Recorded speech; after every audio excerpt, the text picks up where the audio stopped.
Well, school is back in session, and high school and college students need to start networking to secure internships or a job. Here now with some tips on how to succeed with networking is Bridget Sorenson, CEO of Blue Water Wave. Welcome to the show. Thank you so much. It's a pleasure to be here. So, Bridget, is there any wrong way to network? Without a doubt. So networking is really about building relationships, which build business or opportunities. I would say one of the wrong ways is to go about it when you're out and about meeting people is to talk about yourself. It's more important to really show up prepared and know who's in the room and really get to know them.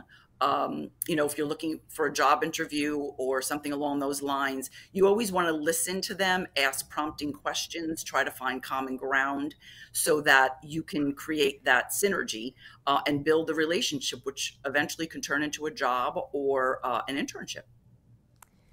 I imagine that there's sometimes some nerves going into these situations, especially for students who are maybe doing this for the first time. What mistakes are frequently made and how do you avoid them?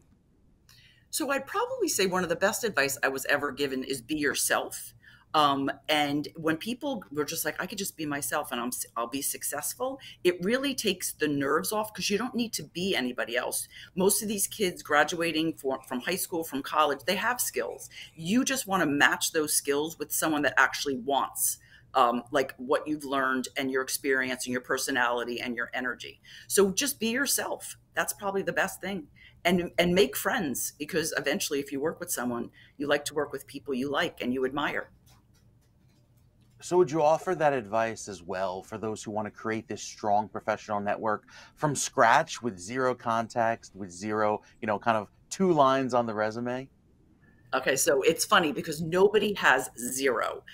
Everybody went to high school and they have connections, whether they're the students, whether it's parents of your friends, teachers. When you're in college, you're meeting many, many people, and you should be connecting with them on LinkedIn. You should be creating a list. We have a lot of lists. I have a background in finance. 100, 100 names, and connect with all of them on social media. Quite honestly, reach out to them and just see, do they have any opportunities? Is there anything you can do to help them? Maybe they have children where you can introduce them to somebody else, whether it's your family or your connections, but be a connector and, have that list and then it's not from scratch anymore.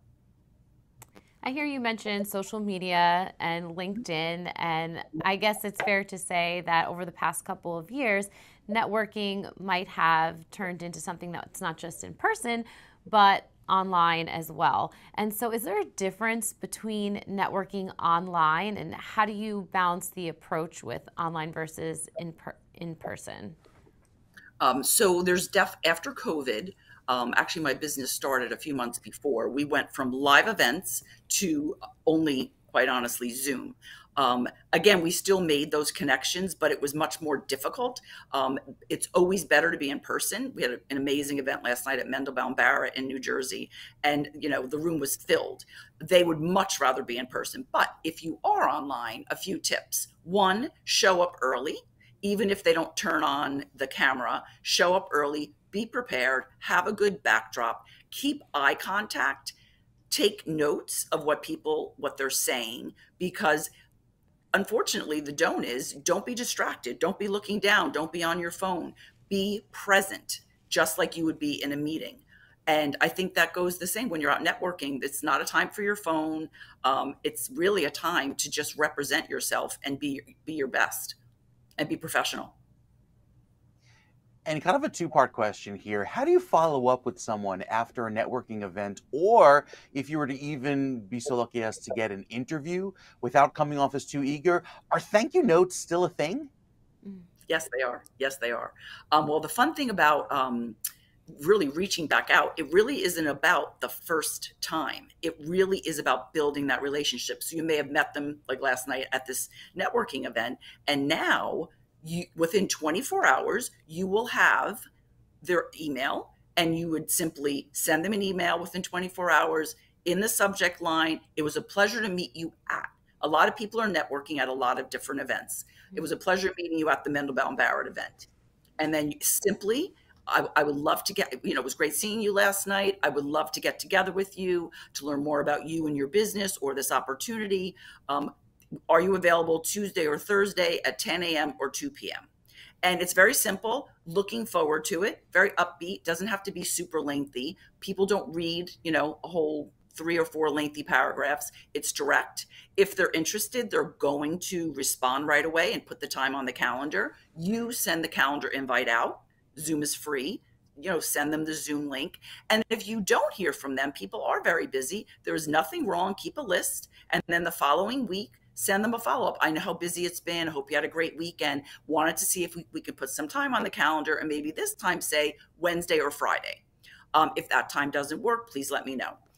And there's nothing wrong. One more time, I know my clients are very busy, and I coach all of my hunter clients, and I say, reach out again. I know they've been on vacation. Maybe, for some of the other people I work with, maybe they just had a baby, whatever it is. There's nothing wrong with being persistent. And I think for this generation, they need to know that people want to hire a go-getter. And listen, if they don't want to hire you, that's fine. But I'd much rather someone reach out to me 3 times than someone wait for me to reach out to them. I think it shows professionalism and eagerness to work. Wow, that's some excellent advice, both for the young generation and even the more seasoned applicants out there. Bridget Sorenson, CEO of Blue Water Wave, thank you so much for joining us on the New Jersey Morning Show. Thank you. Thank you for having me.